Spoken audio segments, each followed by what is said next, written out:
Hello everyone, welcome to this section. Today's topic, KNN algorithm. KNN stands for K nearest neighborhood, and this algorithm is quite robust and versatile classifier that is often used as benchmark for more complex classifiers such as artificial neural net or support vector machines. Despite its simplicity, KNN can outperform more powerful classifier and is used in a variety of applications. It can also be used for regression-like problem as well. Snapshot view of the journey map for what we'll be covering in this section. It starts with a formal introduction of KNN algorithm and moves on to talk about various concepts associated with KNN. Then we'll also try to answer one key question about KNN: how to choose the optimal or best value of K in KNN.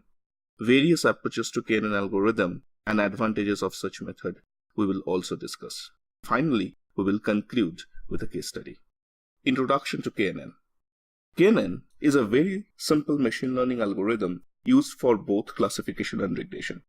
It makes decisions based on the entire training dataset, so no time is spent on training the algorithm but only for pre-processing and testing. The algorithm makes predictions by calculating similarity between the input sample and each training instances. This algorithm does not make strong assumptions about the form of mapping function, hence it is non-parametric. In simple words, by not making any assumptions, the algorithm is quite free to learn any functional form the training data. It is also called a lazy algorithm as KNN does not have a training step. All data points will be used only at the time of predictions. With no training step, the prediction step is quite costly. Algorithm eagerly learns during the training step only. It can be used for both classification and regression as highlighted, and it typically uses feature similarity to predict the cluster or the group that the new point will fall into. We will share a more formal introduction in our next slide. The idea behind the KNN algorithm is fairly simple. For each record to be classified or predicted in a regression setup as well, the first step is to find K records that have similar features, that is similar predictor values, after you have decided on the value of K. So for any test observation, the algorithm calculates the distance between all training observations and the test sample. In the next step, it identifies the closest possible set of neighbors for a given test sample. The third step would be to derive the class membership or the predictions. And for that, it chooses two different strategies depending on whether it is a classification or regression problem. For classifications, it finds out what the majority class is among those similar records and assign that class to the new record.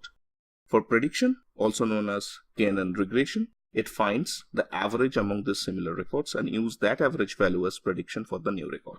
Next, we'll share a quick overview about various distance measures and how they are calculated. It is quite important to learn about these different types of distance measures, as prediction results depends on how the features are scaled in such algorithm, how similarity is measured, that is where various distance measures comes handy, how big K is set, and also the predictors have to be numeric scale, etc.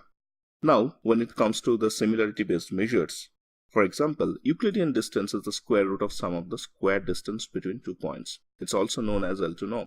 Manhattan distance is the sum of absolute values of the difference between 2 points, whereas Minkowski distance is used to find distance similarity between 2 points. When p is equal to 1, it becomes a Manhattan distance, and when p is equal to 2, it converges to Euclidean distance. So the purpose of having this overview is to make yourself familiar with each of these measures, and you can always relate back when you choose hyperparameter tuning during the case study.